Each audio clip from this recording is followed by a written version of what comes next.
instruct the interpreter to tell the witness to put his right hand on the Bible.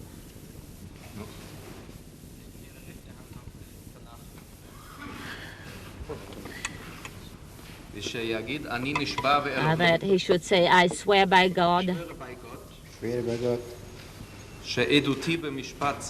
That my evidence in this case.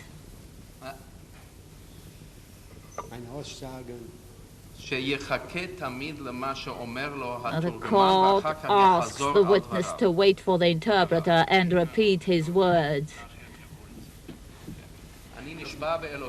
I swear by God.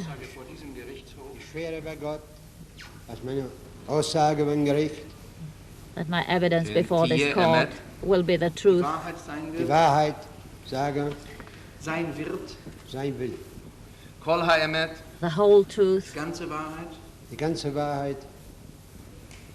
ורק האמת. And nothing but the truth.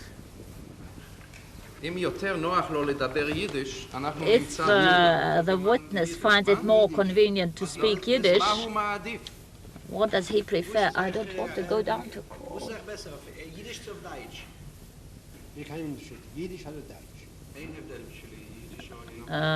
No difference. I can speak Yiddish and German. The full name, please.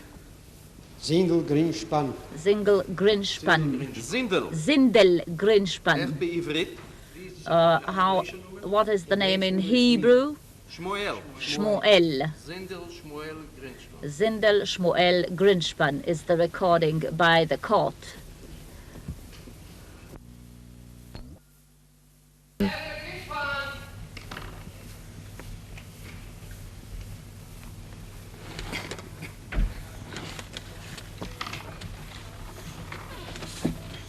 They continue with Grynzpan. So you'll do the court and I'll do Grynzpan, all right? Okay. I'll do all the others besides the witness. Remember. Do you speak Hebrew? Yes, I do. I perhaps lack certain words, but we shall try.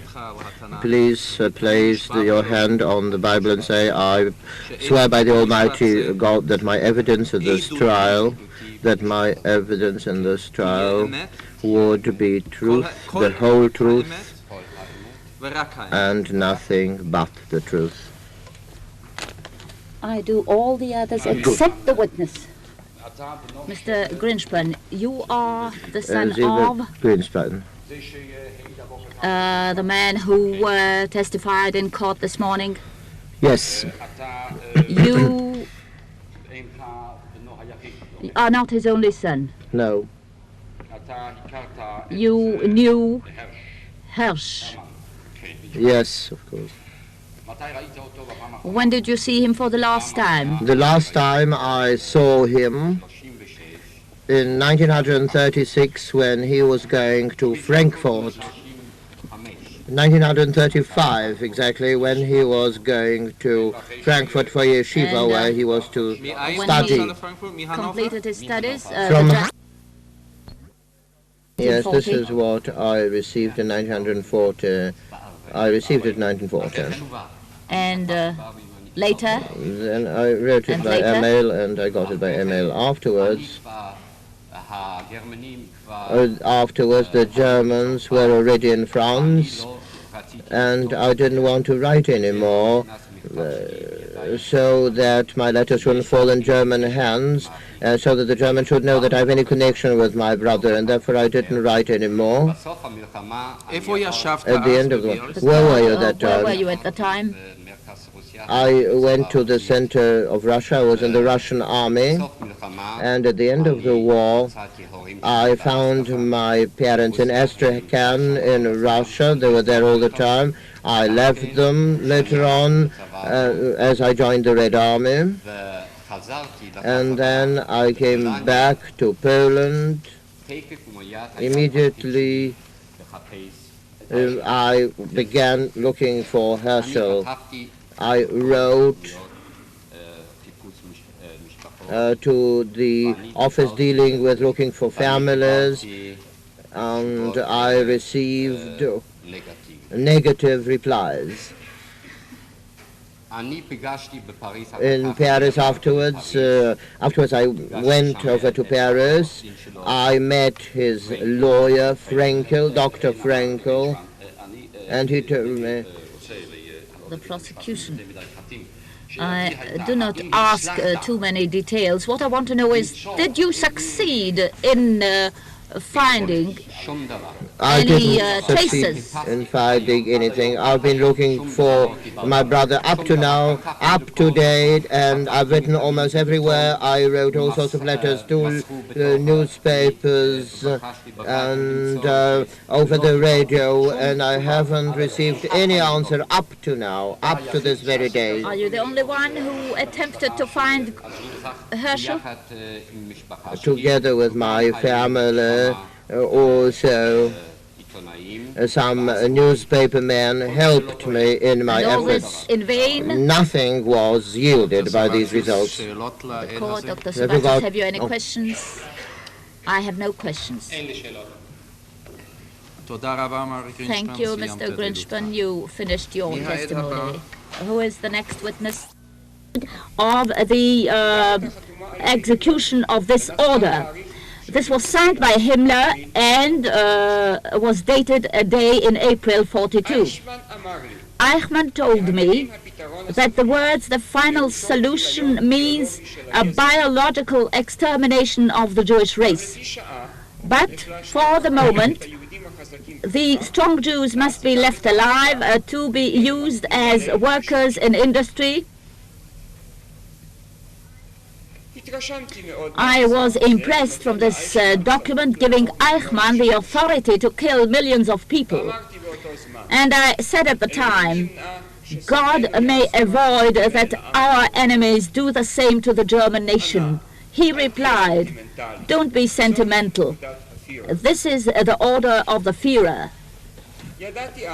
I knew at the time that the order is a death sentence to millions of people, and the power to do and implement this order was Eichmann's and Kaltenbrunner's. The plan for extermination was really in full swing and continued until the end of 1944. There was no change in plan during Eichmann's service. After my meeting with Eichmann in August 1942, when I learned for the first time about Hitler's order for the extermination of the Jews, I was also interested in details regarding the number of persons affected, and I made notes based on information from other countries.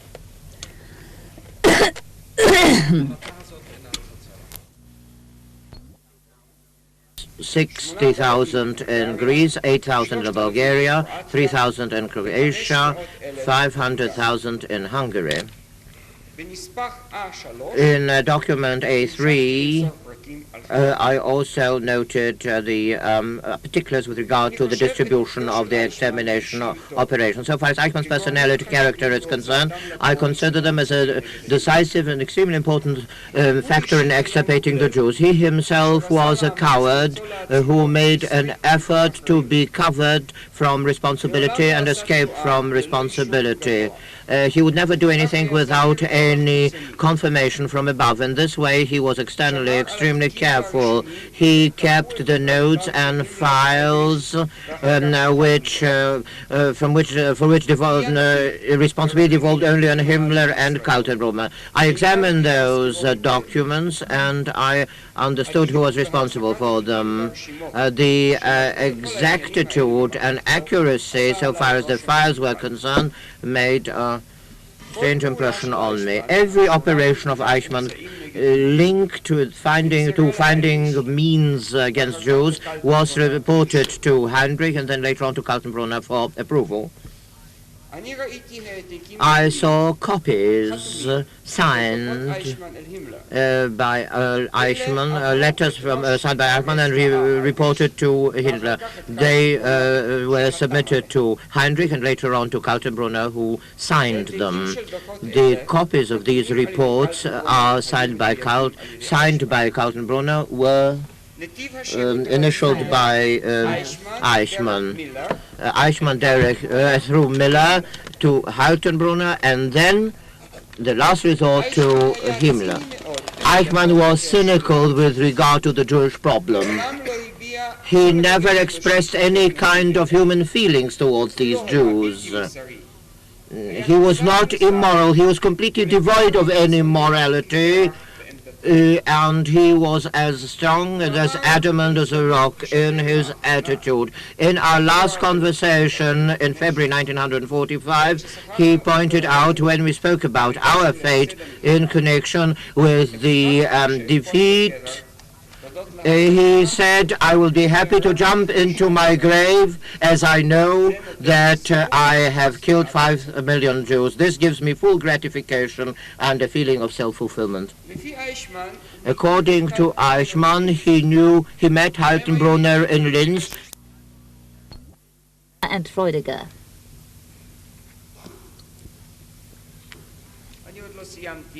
I did not finish, and I shall conclude immediately. On page 2088,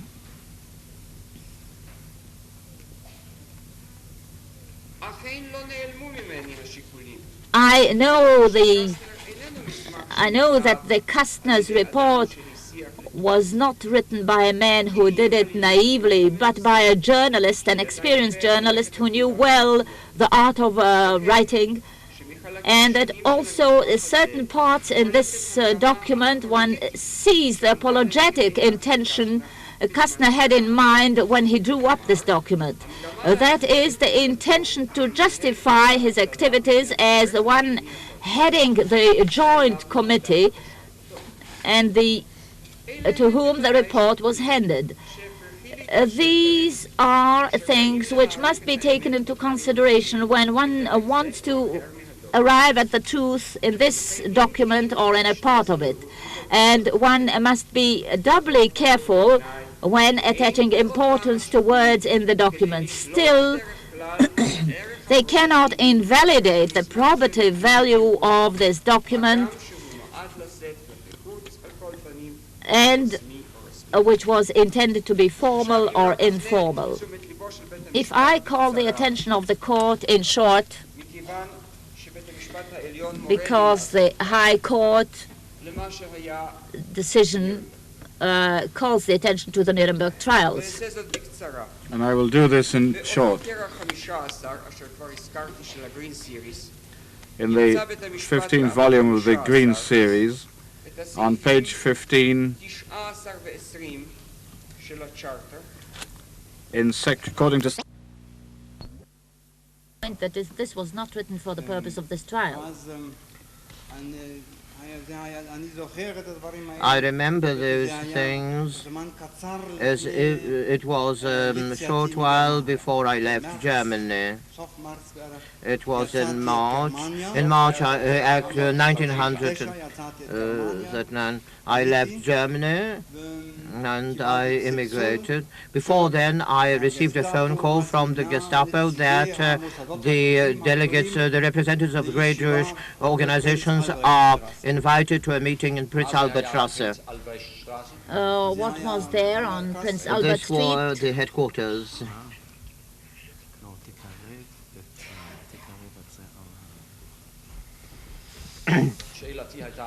My question was, what was on Prince Albert Street? Prince Albert Strasse was the national center of the secret state police, the Gestapo in Germany. Not in Berlin, but in Germany. This was the center then. I went there. I was rather hesitant about it because the immigration papers were already in my pocket. I went alone as a representative of the Palestine office. At that time, I was also director of the Palestine office. And after the deluge of November, it was called the Palestine office, as I pointed out.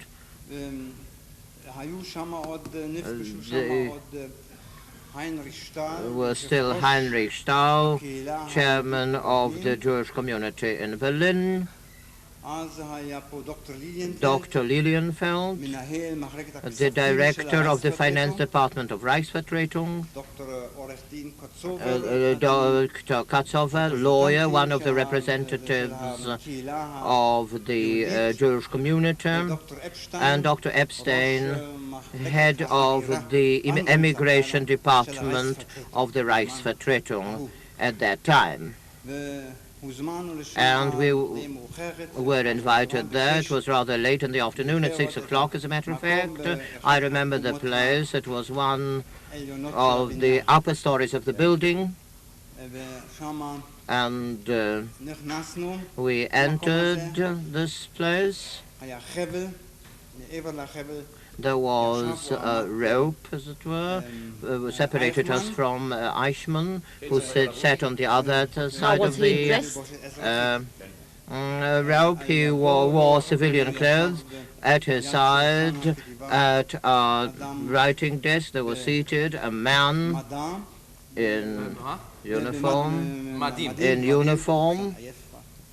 I'm already tired, and therefore my Hebrew not as good as should be. In uniform. Sit down.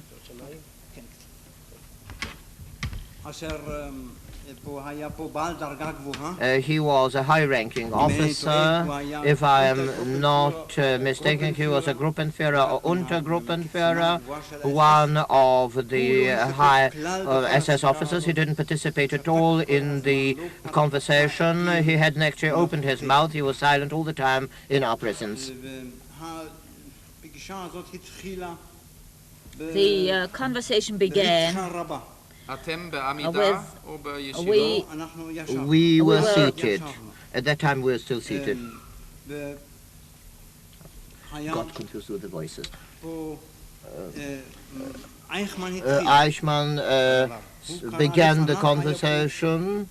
In front of him there were documents actually taken as clippings from the Pariser Tageblatt, from a French paper published by the immigrants. We hadn't seen this paper in Germany. Apparently its dissemination was banned. He was terribly excited. He was very angry that we had published on him a certain article in the paper, which and he read some of the passages from this particular passage. He was styled as Bloodhound Eichmann.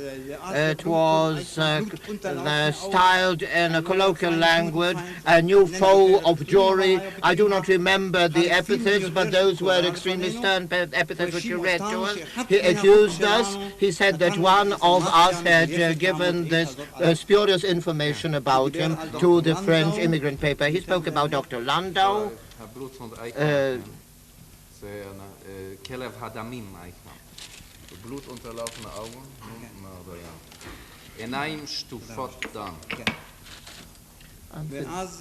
I'm leaving in a minute. And then he said that Dr. Landau, head of ITA, whom I knew very well, was in Berlin a few days, and he certainly didn't give this information. Who gave this information? Who gave this publication? This was the problem. This was the first problem, and the situation was extremely strained, and he shouted at us, he threatened us by all means within his power. Of course, none of us admitted that he gave the information. Nobody confessed anything that she didn't do, and this was the first item. And then he went over to a second item of the agenda of this particular meeting. He spoke to us with regard to our visit to Vienna. And I'm saying what perhaps other witnesses will corroborate, that Eichmann had invited the representatives of Jewish associations to Vienna so that they set up this particular central office for Jewish immigration. When was this invitation? This was in winter, in January, December, February. in 1939, December 1939 or January 1940. I cannot establish it. I didn't participate at that time because I lay in bed at the moment, but the others participated there, and he actually spoke to other members of the delegation, to Epstein, who had been to Vienna, because all the others present in that room had been in Vienna, and he shouted at them in a most aggressive manner. He said, "Why did you violate the ban that, according to which you shouldn't get in touch with the leaders of Viennese Jewry? Why did you infringe on this rule? It was absolutely forbidden, and you did it." And he used a very rude language, and he used very aggressive lingo. And he actually submerged us with accusations that we had violated the ban on contacts with Jewish representatives in Vienna. Then somebody was standing, I believe it was Stahl. Somebody stood up, it was Stahl or Epstein, and they said, if after what had happened, visit Vienna, then we are certainly authorized from the human point of view to get in touch with our friends who are sharing our sad destiny in order to comfort them, because the fate actually hit them right away, whereas we had passed through that period systematically, and therefore we are inured to our suffering, and we had to comfort them at that time. It was Stahl or Epstein, I do not remember which of them took part in that particular conversation. Eichmann then wound up the meeting with the following words. After so many years, they are blurred in my memory, but they said, "You will go to Konzertlager," he said. This was the vulgar term for concentration camp. Konzertlager. There's no more questions.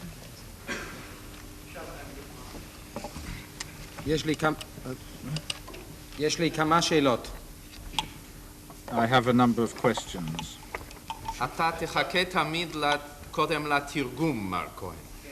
Mr. Cohn, says the presiding judge, please wait first of all for the translation. Herr Zeuge, Sie haben von einer Abschiedsversammlung für den Herrn Prinz gesprochen im Jahre 1937. Und Sie sagten, dass dort ein Mann war von der Gestapo, den Sie glauben, dass es Eichmann war. Hier der Angeklagte. Hat Eichmann den Redner unterbrochen oder sonst eine störende Handlung vorgenommen?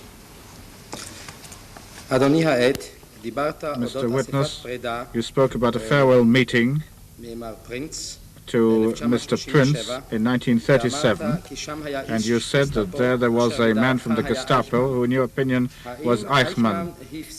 Did Eichmann interrupt the speaker or cause any other interference? My answer is no. He sat there taking notes, and that was all he did.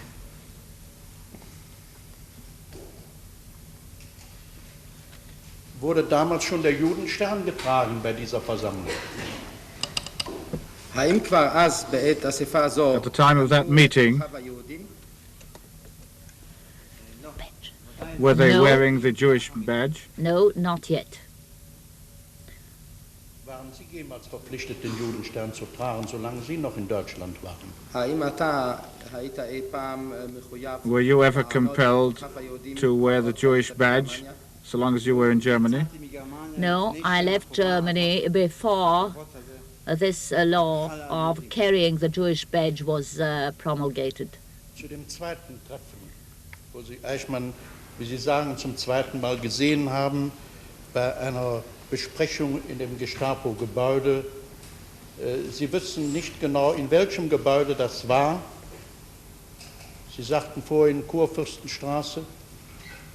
With regard to your second encounter, which you saw Eichmann, according to your statement, was the second time in the Gestapo building.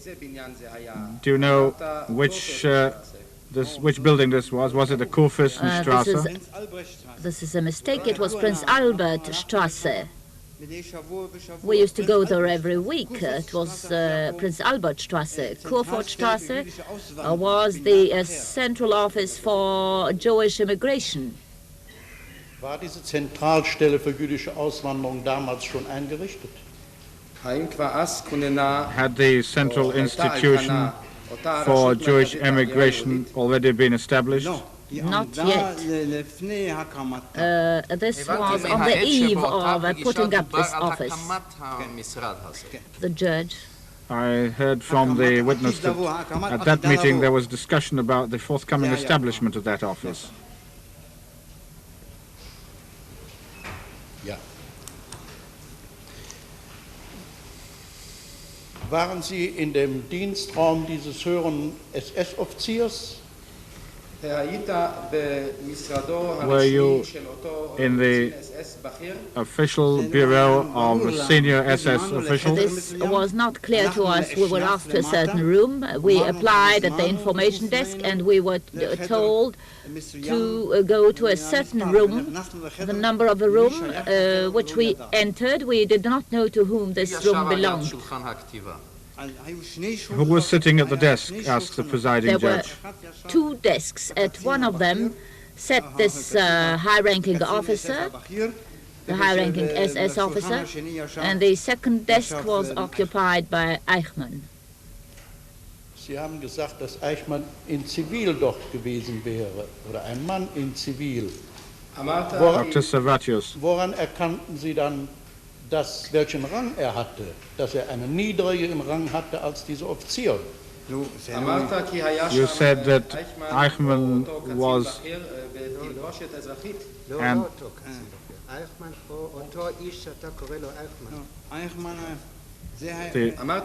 you said that Eichmann, or the man whom you call Eichmann, was there in civilian clothes. How did you recognize his rank, the presiding judge? No, I understood it from the witness that one of the people present was in uniform, but that it was not Eichmann.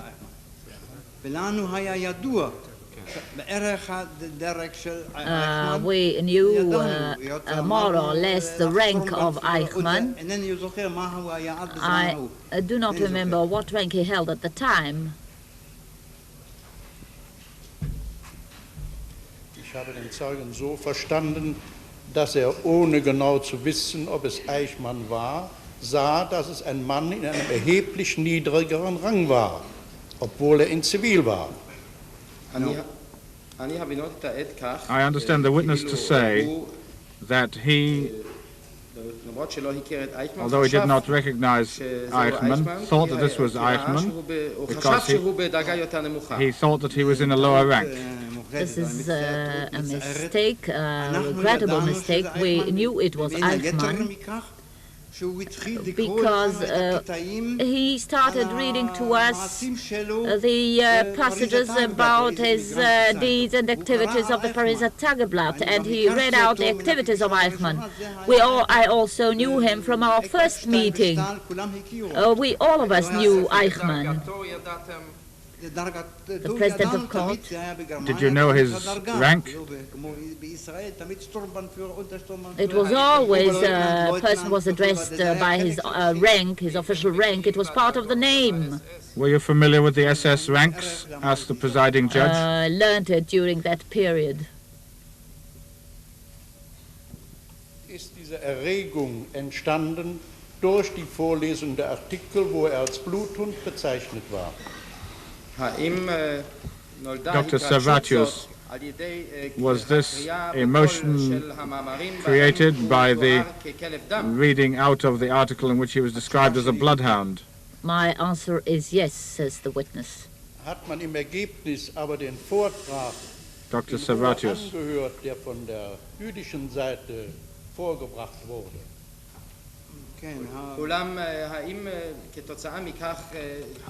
As a result of this, did they listen quietly to the statements which were made on the Jewish side?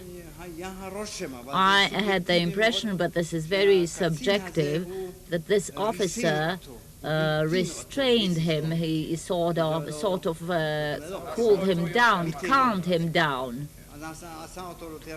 He made him more calm, and it seemed as though this officer was his superior, but it seems that his excitement came from the expressions in that article.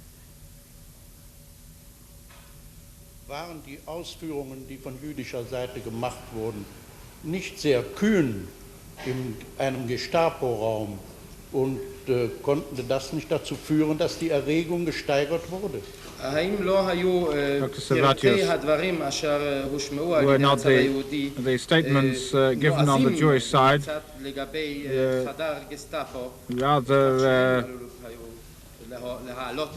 rather venturesome in view of the surroundings? This is a question of social morals. We considered ourselves as representatives of German Jewry, and we believed that we were supposed to express what was in our hearts. And maybe this was a little daring, and we were all afraid of being arrested, but it seems that this decision was not made, but the language used was very daring.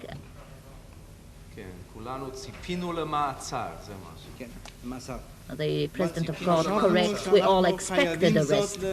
The witness continues, we thought we owed it to our task to reply and say. And what Stas said, he said with a lot of moral courage, and he was he was representing the German jury, and we knew that he had courage and would say what was in his heart. These transports caused a lot of damage to the immigration, to the orderly immigration of Jews. Sie befürchten eine Verhaftung. Ist irgendetwas daraufhin veranlasst worden, auf das kühne und energische Auftreten von irgendeiner Stelle, also eventuell von Eichmann? Dr. Servatius, you were afraid of arrests? Was this done? Was anything done by Eichmann or any authority in consequence of your daring statements? I know nothing of such steps being taken. I have no more questions, says Dr. Servatius.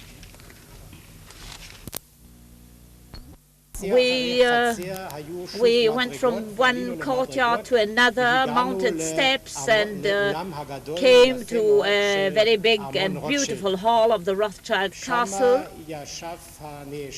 The accused sat there near a very nice desk, and he was in civilian clothes. The presiding judge, you say the accused. Do you see him here? He's here, across the courtroom. Judge Halevi, he was in civilian clothes? At the time, he was in civilian clothes, and there was a young man sitting facing him. Near them, there were one or two. One of them I even knew. He was a senior official of the Palestine office in Vienna. Do you remember his name? I believe his name was Dr. Gryn or Gryn. I can't remember exactly today. And there was another man from the Jewish community whom I met again later, but I cannot remember his name. Remember his name.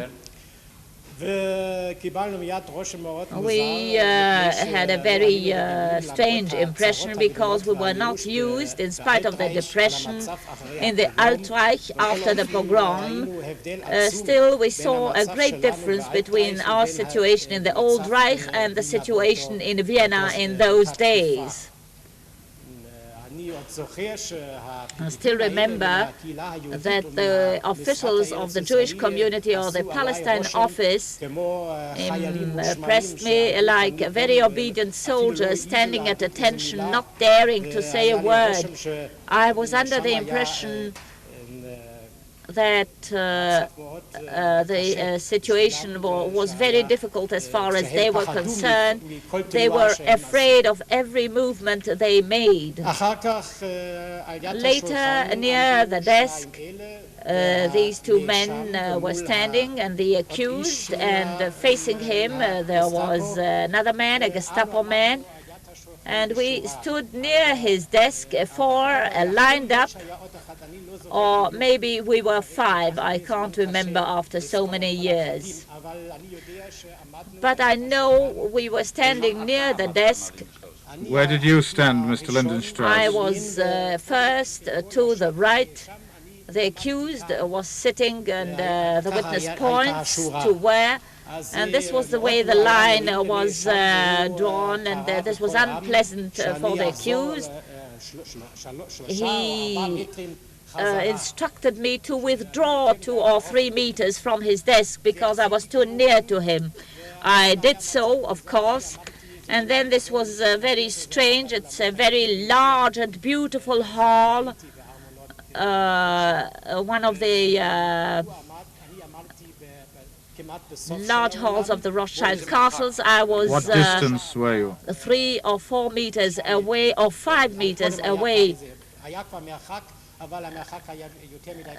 The distance was too short for the accused, and later the situation was even stranger because we had to straighten up the line so that he could speak to all of us in one line. Eichmann began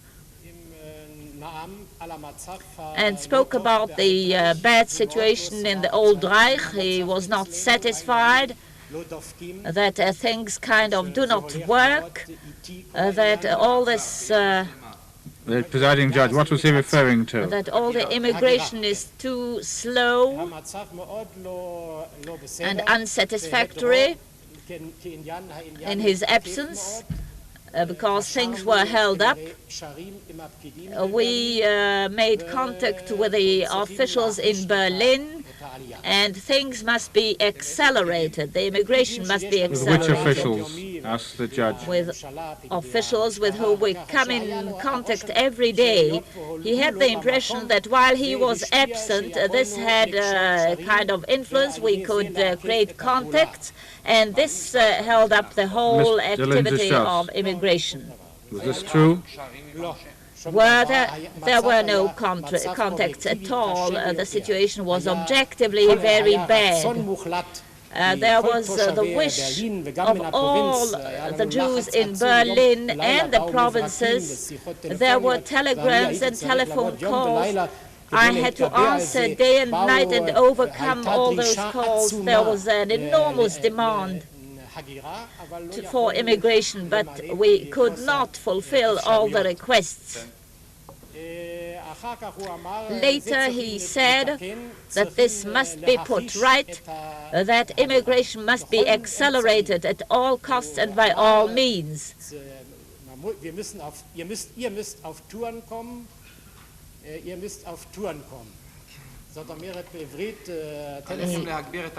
He said you must accelerate the tempo of the immigration. The witness wanted to use the same word used by the accused. And the accused said, I demand that I receive 1,000 passports every day. This will be the minimum quota.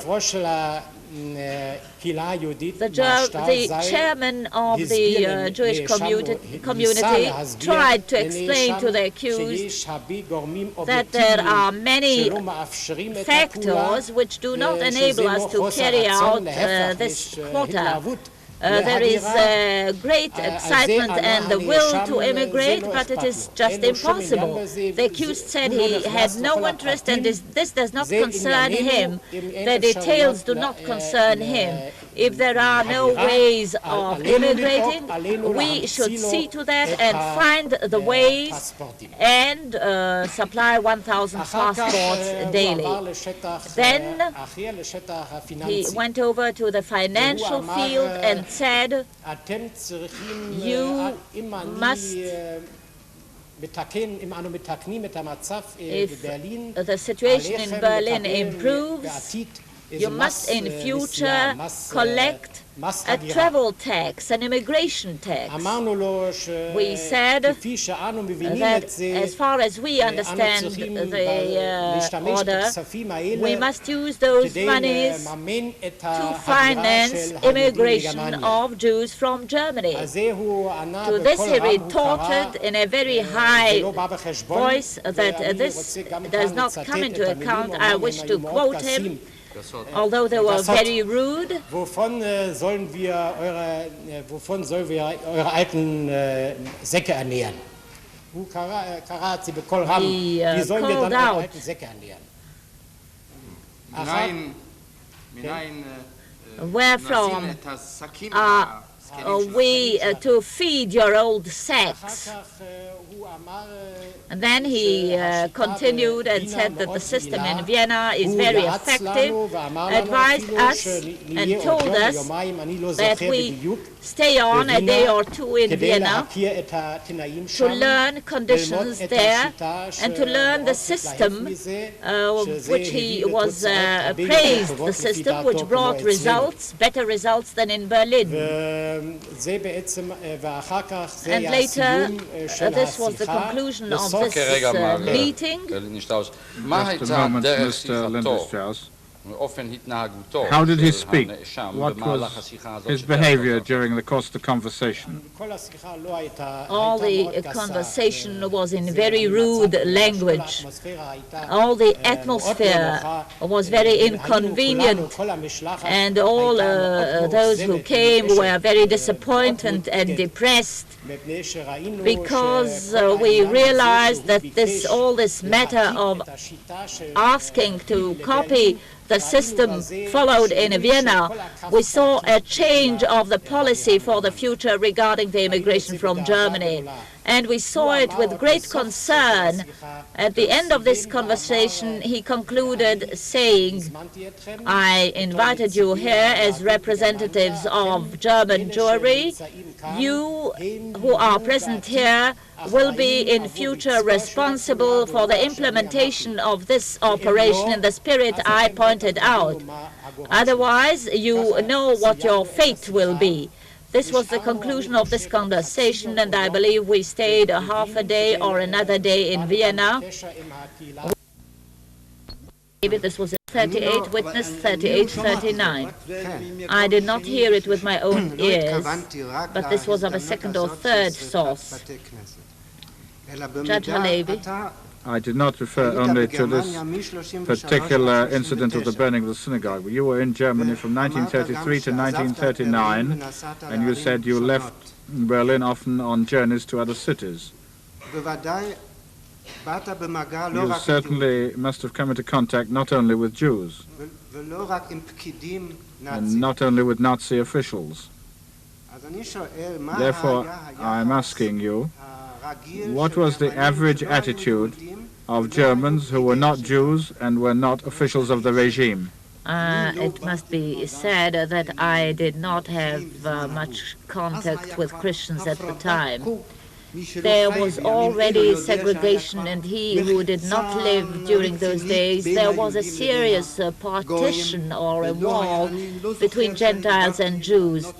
I cannot remember speaking to a Christian during all my journeys over Germany. From the train, I used to go to a meeting, sat with the social workers of the Jewish congregation, and I had to speak about our own matters. Judge Halevi, did you never come across any expressions of opposition to the persecutions of the Jews? I did not come upon such expressions, but I had no contact with Gentiles during that period.